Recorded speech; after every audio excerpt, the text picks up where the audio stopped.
नहीं तो सही, ये तो लोगों के दिलों में टीस है। हरियाणा की कहीं ना कहीं जन भावना कांग्रेस के पक्ष में थी, जो आपने लोकसभा चुनाव में भी देखा। लोकसभा चुनाव में कांग्रेस को भाजपा से ज्यादा मत प्रतिशत मिला हरियाणा में, लगभग 2-2.5% वोट हमारा ज्यादा था। लेकिन विधानसभा चुनाव में भाजपा ने साम दाम दंड भेद करके मैनेज किया और आधे प्रतिशत वोट से कांग्रेस जो है का मत प्रतिशत भाजपा से कम रहा, भाजपा का ज़्यादा रहा और 2-4-5 सीट से भाजपा की सरकार बन पाई। ये आपने देखा हरियाणा विधानसभा चुनाव में। बहरहाल जो भी हथकंडे भाजपा ने अपनाए वो सभी ने देखे। उसके बावजूद हमने जो भी नतीजा है उसको स्वीकार करते हुए जो जिम्मेदारी मिली है, कांग्रेस की जिम्मेदारी विपक्ष की है। जो मैंने आज यहाँ पे कहा कि हमारी जिम्मेदारी विपक्ष में, प्रजातंत्र में दो ही भूमिकाएं होती हैं, एक सत्ता पक्ष और एक विपक्ष। हम मजबूती से विपक्ष की भूमिका निभाएंगे, हर वर्ग की लड़ाई लड़ेंगे, क्योंकि सरकार ने हरियाणा को 10 साल में हमारा मानना है बड़ा नुकसान किया इस सरकार ने। तभी लोकसभा चुनाव में जैसे मैंने कहा कि हमारा को ज़्यादा लोगों ने मत प्रतिशत दिया लोकसभा में, वो इस बात का प्रमाण है कि जनता इस भाजपा के शासन से खुश नहीं। हरियाणा में इन्होंने जिस तरह का कामकाज किया है, तो इसीलिए विपक्ष की भूमिका महत्वपूर्ण है और हम उसको भली भांति निभाएंगे। एमपी साहब, बड़ी बात है जिस तरह का माहौल आज प्रदेश में चल रहा है। अनिल विज आरोप लगाते सीएम पे, प्रदेश अध्यक्ष बीजेपी के उन पे आरोप लगते हैं, सभी पे आरोप लग रहे हैं, लेकिन उसके बावजूद भी चीजें रिजाइन वगैरह की कोई बात भी नहीं आ रही कि वो तो उन्हीं को जो है मेरे ख्याल नोटिस मिला है। आपने जो पूरी बात जो है उन्होंने जो आरोप लगाए हैं उसके बाद उन्हीं को अनिल विज जी को जवाब मांगा गया है। तो लगता है कि भारतीय जनता पार्टी में सच बोलना अनुशासनहीनता की श्रेणी में आता है। निगम चुनाव में देखा हम निकाय चुनाव में जो निगम है उनमें कांग्रेस पार्टी प्रत्याशी दे रही है। जैसा कि सोनीपत में हमने जो कमल दीवान है, स्वर्गीय देवराज दीवान जी के सुपुत्र है, उनको कांग्रेस पार्टी ने उतारा है मैदान में। इधर रोहतक से सूरजमल जी को उतारा है। तो ये तो मैं अपने इलाके की बता रहा हूँ। बाकी हर जगह निगम चुनाव में पूरे हरियाणा के अंदर हमने सिंबल दिए हैं और वार्ड्स के भी दे रहे हैं। अच्छा, वार्ड के पार्षदों के भी दिए हैं हमने। कुछ पार्षदों के पहली बार दिए हैं और परिषद में भी हमने सिंबल दिए हैं जो परिषद के चुनाव। लेकिन पालिकाओं में, क्योंकि भाजपा ने तो पालिकाओं में भी दिया, लेकिन पालिकाओं का चुनाव हमारा मानना है वो छोटे शहर होते हैं, वहाँ भाईचारे का चुनाव होता है। लोगों को उस बात के लिए प्रजातांत्रिक स्वतंत्रता होनी चाहिए। इस सिद्धांत को देखते हुए हमने जो पालिकाओं के जो चुनाव है उसमें सिंबल हमने नहीं दिए। सर, वर्तमान में मतलब इतना एक आप मान रहे हैं कि भाई बड़ी क्रिटिकल पोजीशन है कांग्रेस के सामने, अभी आप ताजे हारे हैं, तो निकाय के चुनाव में क्या लगता है कि लोग इस छोटी सरकार को कांग्रेस के पक्ष में जाएगी कहीं? बिल्कुल जाएगी, क्योंकि लोगों ने भाजपा का अहंकार देखा।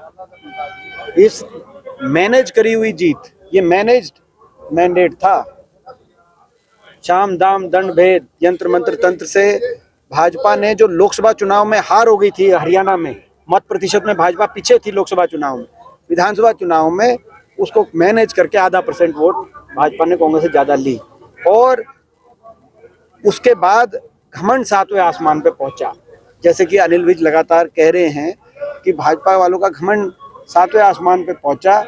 और वो जो लोगों ने दृश्य देखे हैं कि कितना घमंड पहुंच गया, लोग भी नहीं चाहते उस पर, लोग भी नियंत्रण करना चाहेंगे। हमारा विश्वास है लोग दुखी हैं, शहरों में उनके प्रदर्शन से दुखी हैं, भाजपा के घमंड से दुखी हैं और शहरों के अंदर अच्छा निकाय चुनाव प्रदर्शन कांग्रेस पार्टी का रहेगा। जेपीसी की रिपोर्ट दाखिल की है बीजेपी ने, कांग्रेस ने सवाल खड़े किए हैं, क्या देखिए मैं इस बारे में जो है मेरा निकाय चुनाव आगे हैं और कांग्रेस किन मुद्दों के साथ जो है बढ़ेगी? ये हमारा मैनिफेस्टो हम रिलीज करने जा रहे हैं अभी चंडीगढ़, तो सारे मुद्दे आपको बताएंगे। दिल्ली में भगदड़ हुई है, उसको लेकर किस तरीके से देखते हैं? ये बड़ा दुर्भाग्यपूर्ण है कि नई दिल्ली रेलवे स्टेशन,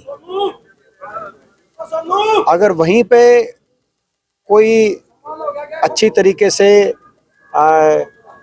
सुनियोजित रूप से नियंत्रण नहीं किया जा रहा तो मूवमेंट पे लोगों को, क्योंकि ये तो सबको पता था कि भाई, ये सबको पता है कि महाकुंभ को लेकर पूरे हर देशवासी की आस्था है। महाकुंभ में करोड़ों देशवासी जाना चाहते हैं, ये हर व्यक्ति को पता है।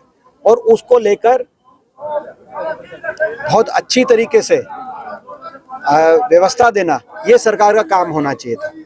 अगर नई दिल्ली रेलवे स्टेशन पे ऐसे उदाहरण देखे जाएंगे, मैं समझता हूँ कि शायद किसी भी देश की, दुनिया में किसी भी देश की राजधानी के रेलवे स्टेशन पे इस तरह के दृश्य शायद ये पहली बार ऐसा उदाहरण देखा गया हो। हम जो दिवंगत जो आत्माएं हैं, हम ईश्वर से प्रार्थना करते हैं कि उनको अपने चरणों में स्थान दे, उन परिवारों को संबल दे, शक्ति दे। और हम इस सरकार से ये कहना चाहते हैं कि सरकार क्या व्यवस्था में कमियां रह गई हैं, उन बातों को समझ के व्यवस्था की कमियों को दूर करें। 2 लाख नौकरियां देने की बात कर रहे हैं, वो वापस आए हैं सर। साल में। है जी, डंकी के रास्ते जो बच्चे गए हैं वापस, जिस तरीके से उनको लाया जा रहा है, किस तरीके से देखते हैं? क्योंकि देखिए ये सरकार ये बताए, एनजीओ की वैन में लेके आए हैं। देखिए ये सरकार बताए कि एक और तो यूक्रेन से जब लेके आ रहे थे वापस, तब उसको एक डंका बजा के और हवाई जहाज दिल्ली एयरपोर्ट पे उतार कर और उनका आवभगत स्वागत करके एक बड़ी जीत दिखाकर उनको वापस लाया जा रहा था। और ये जो हरियाणा और पंजाब के बच्चे जो ये आज अमेरिका से निकाले जा रहे हैं और उनकी कोई सुनवाई नहीं की जा रही, उनको जिस तरीके से रात के अंधेरे में अमृतसर एयरपोर्ट पे उनके हवाई जहाज उतारे जा रहे हैं, बेड़ियों में वो उन हवाई जहाज़ों से नीचे उतर रहे हैं और उनको लेने के लिए जेल विभाग की गाड़ी हरियाणा सरकार भेज रही है, तो क्या ये असंवेदनशीलता नहीं है? क्या ये जो हरियाणा से देश में सबसे ज़्यादा पलायन हुआ, क्या ये हरियाणा में देश में सबसे ज़्यादा बेरोजगारी आज बनी हुई है, इस वजह से ये पलायन होने के लिए इन नौजवानों को मजबूर नहीं होना पड़ा? आप इन नौजवानों को वहाँ जाकर, अमेरिका जाके भी ये कहा गया कि इनकी हमारी कोई जिम्मेदारी नहीं है, तो क्या इनके जो परिवार हैं कि इन्होंने, क्या ये इनके परिवार क्या देश के नागरिक नहीं है? इनके कोई, किसी का माता है, किसी की बहन है, किसी की छोटे बच्चे हैं, वो तो देशवासी हैं, क्या उनके प्रति तो आपकी जवाबदेही होगी? अगर इनके प्रति नहीं है तो इतनी असंवेदनशीलता दिखाना, मैं समझता हूँ ये भारतीय संस्कृति का हिस्सा नहीं है। इतनी असंवेदनशीलता दिखाना, भारतीय संस्कृति में तो किसी दूसरे देश के भी कोई बच्चे हों, इतने बुरा परेशान हो रहे हों, उनके प्रति भी संवेदनशीलता रखी जाती है। ये तो आपके अपने देश के बच्चे हैं जो केवल बेरोजगारी की मायूसी, जो देश में सबसे ज्यादा बेरोजगारी की परिस्थिति आपने हरियाणा में पैदा करी, उसकी वजह से गए थे बाहर।